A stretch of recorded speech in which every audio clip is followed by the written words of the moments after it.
In 1956, in Chicago, an elderly man named Leonard Burling owned a small, quiet tailor shop. Leonard was not a native of the United States. He was a British citizen who had moved to America several years prior. Before his move, he had worked for many years in one of London's most respected fashion houses. Having left England for personal reasons, he settled in Chicago and opened his own custom tailoring workshop. Later, he hired a young woman named Mabel Shawn as an assistant. Leonard often revealed the secrets of creating the finest garments. He used to say that the first step is taking measurements. Doing this correctly is more important than anything else. Before you start cutting fabric, you must understand who you are sewing the garment for. Mabel helped him in the workshop, greeted clients, and looked after their needs while the tailor focused on his meticulous work. Leonard took measurements with precision and carefully studied his clients, paying attention to how they carried themselves, what they preferred, and what they tried to hide. Leonard's workshop quickly became famous in Chicago for the quality of its tailoring. The city's wealthy families regularly visited the shop and entrusted the master with sewing suits and other tailoring work. Among the regular clients was the Bole family, a powerful and influential Chicago mafia organization. Members of the clan often came to the workshop, sometimes to order clothes and sometimes to pick up messages sent via a mailbox in the shop. Leonard had intentionally installed this box in his workshop, presenting it as a way for clients to leave notes or requests, though it actually served a different purpose. One evening, the Bole family's only son, Richie Boyle, came to the workshop to pick up letters from their contact. He was accompanied by a trusted associate named Francis. Leonard remained calm and focused on his sewing, showing no interest in the presence of the visitors or the letters they were collecting. However, Richie spoke to him, asking if the suit being made was for his father. When Leonard replied that it wasn't, the young man inquired who it was for. While Francis was sorting through the messages, he discovered a letter from a criminal group known as the Outfit. Due to the confidential nature of the letter, Richie asked the shop owner to step out of the room for a moment so they could discuss it. While Leonard waited in the lobby, he noticed a box and asked Mabel what was inside. The girl showed him a small gift, a snow globe featuring London. She explained that she had received it from an acquaintance. Mabel loved collecting snow globes depicting famous landmarks and cities around the world, such as Paris, London, and Barcelona, because she dreamed of one day leaving Chicago to travel. She also expressed surprise that Leonard, having the opportunity to live and work anywhere, chose Chicago as his home. The master asked her what was wrong with Chicago. Mabel explained that she disliked the city and was determined to leave one day and go traveling. After Richie and Francis finished their business and left the workshop, Leonard and Mabel remained to fold the clothes. While working, the tailor had a private conversation with his assistant. He mentioned that a man from the clock shop next door had asked to be introduced to her. Mabel showed no interest in the idea, as she was already emotionally connected to someone else. Leonard gradually concluded that Mabel had formed a personal relationship with Richie Boyle. He noticed how they behaved with one another and recognized the subtle but familiar signs of flirting. Carefully folding a piece of fabric, the master warned the girl to be cautious, explaining that Richie belonged to a mafia family known for its cruelty and frequent use of weapons. Mabel admitted that she understood how dangerous the Boyle family was. During their conversation, Mabel told Leonard that she knew he wanted her to become like him, to undergo training and grow into a great tailor. However, she explained that she would never truly become like the master and planned to leave the place one day. Leonard replied that she had the right to be herself and that he didn't need her to follow in his footsteps. During the talk, the tailor noticed that his assistant was folding a garment incorrectly and pointed it out. He said that a promotion was only possible if she improved her skills, especially in basic tasks like correctly folding clothes. After closing the workshop for the night, Mabel went home, while Leonard stayed, continuing to work late into the night. Later that same evening, Leonard fell asleep at his desk and drifted into a dream filled with images of fire and loss. He was suddenly awakened by the sound of the workshop door opening. The voices belonged to Mabel and Richie, who had come to the workshop together to spend time alone. This confirmed Leonard's earlier suspicion that there was a romantic relationship between the young people. During the conversation, Richie shared information with Mabel about Francis, his adoptive brother. He explained that Francis believed someone inside the Boyle organization was secretly betraying them by passing information to a rival mafia group known as La Fontaine. Richie openly expressed his dislike for Francis, admitting he felt resentment because his father, Roy Boyle, trusted the associate more than his own son. The young man did not consider Francis a family member, viewing him instead as a stranger who had once saved his father's life. He believed his parents' loyalty to Francis was based on a sense of duty rather than genuine affection. Leonard listened to all of this quietly from another room. He accidentally dropped an object, making a sound that drew Mabel and Richie's attention. Acting quickly, the master returned to his place and pretended to be asleep. To avoid trouble, the girl led the young man out of the workshop so as not to disturb Leonard. The second step is sketching the design. The next morning, Mabel came to Leonard and they began serving clients as usual. Letters started arriving at the workshop again. A few days later, Richie and Francis stopped by the atelier for the mail, as they did every week. That evening, they found another envelope from the organization. Inside were a letter and a cassette tape. Upon discovering them, the men immediately went to report this to Roy Boyle. Later that same evening, Richie and Francis burst into Leonard's workshop in a panic. The associate was supporting the wounded man. Richie had sustained a gunshot wound to the stomach. Before entering, Francis made sure no one else was in the room. He carried the young man to the back room, where the master usually worked, desperately hoping for help. Francis asked Leonard to apply pressure to the wound and hold the victim firmly. He then reproached Richie for hesitating and failing to shoot the people who attacked them. The tailor warned them that it was almost finished. Soon those searching for the briefcase with the cassette would arrive. It had to be hidden securely. What did they understand? A lot of people were looking for that case. It would be better for everyone if they didn't find it. A short while later, Francis contacted Roy Boyle and reported that they had both been attacked by the LaFontaine group. He explained that they had taken cover in Leonard's workshop and that Richie was heavily wounded. Roy replied that he would arrive at the workshop as soon as possible to collect them. Richie asked Francis to take him home, but the latter refused, citing Roy's order to wait on site. An argument broke out between the young men, and the associate made it clear he worked for Roy, not the boss's son. Seeing that Richie was losing a lot of blood, Francis ordered Leonard to stitch the gunshot wound in the abdomen to stop the bleeding. At first, the master hesitated, explaining that he was not a doctor and had never dealt with such injuries before. However, drawing on meager past experience, including some related to combat, he eventually agreed to help. The procedure was excruciatingly painful. The victim lost consciousness while Leonard stitched the wound without any anesthesia. Despite the difficulties, the tailor managed to sew up the damage and stop the bleeding. His hands did not tremble, even when the young man's body went limp. When the wound was finished, Francis sealed the cassette in the briefcase. He asked Leonard to watch Richie for a moment while he stepped out. The master refused and insisted that the associate take the wounded man with him, making it clear he did not wish to be dragged into the violent feuds of the Boyle family. Leonard wanted to be left alone, and he wanted his workshop to have nothing to do with their business. Francis stated that the tailor was already involved and was now part of the family. He continued to insist that Richie must stay. For now, Leonard's workshop was the only safe place. "I don't want to be involved in your business, no matter what it is." Then Francis explained that he needed to leave immediately to find a cassette player. He revealed that the tape contained illegal wiretap recordings featuring a member of the Boyle family. The associate suspected that someone in the clan's inner circle was secretly collaborating with the FBI and had planted a listening device in a place the Boyles used frequently. Francis told him that he and Richie had originally planned to listen to the tape elsewhere, but they were attacked by the LaFontaine group before they could do so. As a result, the boss's son was wounded. Since several mafia organizations were hunting for the tape to destroy the Boyle family, the associate felt it was critical to listen to the recording and identify the traitor. Francis warned Leonard that many were looking for the tape and that it was vital to keep it safe. He said Roy would arrive in a few hours. The master asked what he should do if the police came, and Francis coldly replied, "Get rid of them." Soon after the associate left the workshop, Leonard noticed blood on the suit he was working on and began replacing the stained fabric with clean cloth. A little later, Richie regained consciousness. He thanked the tailor for saving his life. His voice was weak but sincere. The young man asked for water, and Leonard brought it. When Richie asked where Francis was, Leonard replied that he had already gone to look for a cassette player, adding that the associate believed the traitor might be inside the family. The master told the wounded man that his father was a good person, recalling that Roy was his first client when he opened the workshop. Richie replied that he remembered that day and how his father had come home excited, talking about a tailor who had arrived from London. The boss's son explained that Roy cared deeply about clothes and appearance and often told him that a properly tied tie is the first serious step in life. As he always said, a well-tied tie is the first serious step in life, or something like that. Leonard then asked Richie if he had any suspicions about who the traitor might be. The young man replied that he had no guesses, but the master persisted, saying that Richie must have someone in mind. He added that the culprit was likely someone very close to the Bole family, even if they weren't technically a member. I never would have thought things could get so out of control. After this, Leonard calmly leaned back in his chair, handling the fabric as if no one else were in the room, and stated that he was the one passing information to their enemies and helping the feds plant the wiretap. Richie froze in silence and then burst out laughing, deciding that the tailor was joking. Leonard laughed too and continued sewing as if nothing serious had been said. The young man dismissed the thought, asking why the master would joke about such a thing. Leonard asked why Richie thought he couldn't be the traitor. The boss's son explained that Leonard was just a simple tailor and couldn't possibly be involved in mafia betrayal. I cut on the row. What row? Savile Row. Where's that? In North Edison. In London. Leonard corrected him and explained that he wasn't a tailor, but a cutter, emphasizing that they were entirely different professions. He said that anyone with a needle and thread can call themselves a tailor, but to become a cutter, one needs years of study and discipline. The master said he had trained at an elite fashion house on Savile Row, serving as an apprentice for years before earning the right to open his own shop. Richie asked why Leonard moved to Chicago, and he explained that he came because of the war. The tailor said that after the war, London men could no longer afford quality goods and a new fashion took over: blue jeans. Leonard explained that once something becomes a trend, people rush after it and everyone starts wearing it. He added that his creations were timeless and not based on fleeting whims. The cutter told the young man he hoped his cousin was alright. Richie then explained that Francis wasn't his family, just a stranger his father had picked up off the street.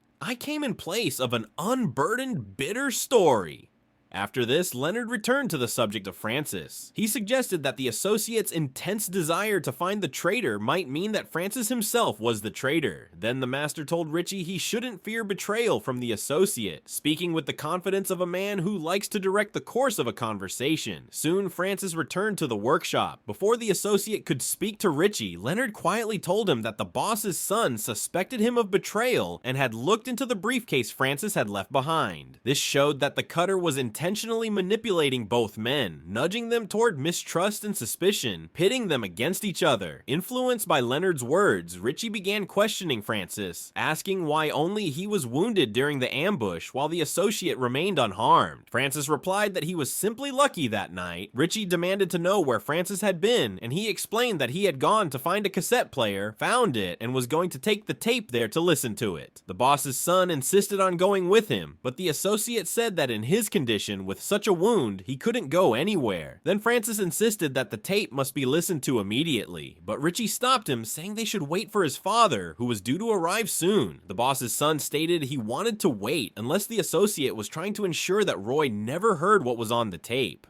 Francis replied that he would take the recording and leave. The argument over the tape escalated, and the tension between the men turned into a physical struggle. In the chaos, they discovered the briefcase was empty. Realizing this, Richie pulled out a gun and pointed it at Francis. He demanded to know where the tape was. The associate replied that the young man was a fool if he thought he could force a confession, and insisted on his loyalty to Roy. Richie admitted he had hated Francis from the start. The latter countered that he was the one who stood by Roy and cleaned up what needed cleaning, while the boss's son only made a mess. Richie's attention flickered for a moment during the argument, and Francis seized the opportunity, pulling his own gun. The associate told the young man that he didn't die because he was slow or overconfident, or because he made a mistake at the crucial moment. He died because he was weak, and Francis fired again. Leonard froze in shock. Francis asked the master where the tape was, but he replied that he didn't know. The associate quickly searched the area where he thought Richie might have hidden the recording, but found nothing. Shortly after, Roy Boyle arrived at Leonard's workshop with his men. Francis was visibly nervous and immediately asked the tailor to help hide the young man's body and delay Roy at the entrance so he would have time to wipe the blood off the floor. Francis began cleaning the blood, and Leonard went to open the door. The master greeted Roy, and the boss thanked him for supporting the family, saying they wouldn't forget it. By the time Roy got inside and reached the back room where Francis was, the bloodstains had been removed. The associate had enough time to invent a story explaining Richie's absence. absence. Roy asked where his son was, and Francis replied that Richie had taken the tape related to the outfit and left to find him. The boss demanded to know why the associate hadn't followed the young man, but Francis said he wouldn't listen and told him to wait there while he went to look for his father. Roy made several calls but couldn't find Richie. He was anxious about his missing son and the tape. Francis offered to go look for the young man, but Roy ordered the associate to search for the heir himself, while he stayed at the workshop in case Richie returned, or in case the people he called contacted him with important information. At first, Francis hesitated, fearing Roy would discover his dead son's body, but he eventually left. While the boss waited, he stayed in the workshop and talked to Leonard. Roy's gaze swept the room until it landed on a suit. He asked Leonard why he had moved to Chicago, and the master replied that he moved because of blue jeans. Roy laughed as if it were a clever answer he couldn't decide whether to take seriously. Then the boss looked at Leonard's tailor shears and pulled out his own gun, saying it was his tool. He compared the people he had killed to the scraps of fabric thrown away when making a suit, hinting that it was necessary to shape the neighborhood he was building. It's an organization. Which one? Like the Rotary Club? Maybe you've heard of Al Capone. I've heard of him. Then Roy began telling Leonard about an organization called The Outfit. He explained that the group was the largest criminal network in the world, with operations spanning Europe and the United States. The boss said the Boyle family had been offered an alliance with them because the Boyles were the only group willing to openly stand against LaFontaine. As part of this support, the organization provided an FBI wiretap recording to help identify a traitor in the Boyle family. You see, they aren't creators. This family has been in the rackets for decades. Leonard looked puzzled and asked why Roy was sharing such secret information with him. After all, the boss had never discussed mafia business in his presence before. Then Roy admitted he had already figured it out. Richie had never left the workshop. The young man's coat was still hanging inside, and Roy knew his son would never go out in winter without it. This convinced the boss. Leonard was hiding something. He asked the master where Richie was. Then he called one of his men. The man pointed a gun at Leonard and demanded the truth. The tailor mentioned that Francis had warned him not to tell the truth, claiming the master would be in danger if he spoke. Before Leonard could answer, Francis suddenly walked into the room holding Mabel. Roy demanded the master tell the truth, while the associate held the girl at gunpoint. Fearing Mabel might be harmed, Leonard quickly made up a story. He claimed Richie felt ashamed because Francis had killed several people from the rival group while he hadn't. According to the tailor, the young man had left to independently confront the LaFontaine people and prove his worth to his father. Leonard added that Richie had told him not to mention this earlier, so Roy wouldn't worry. Francis claimed Richie had stayed with Roy, after which the boss asked why the associate had brought Mabel to the workshop. Francis explained that the young man might have gone to the girl's apartment because she was his lover. Roy asked Mabel where Richie was, but she said she didn't know.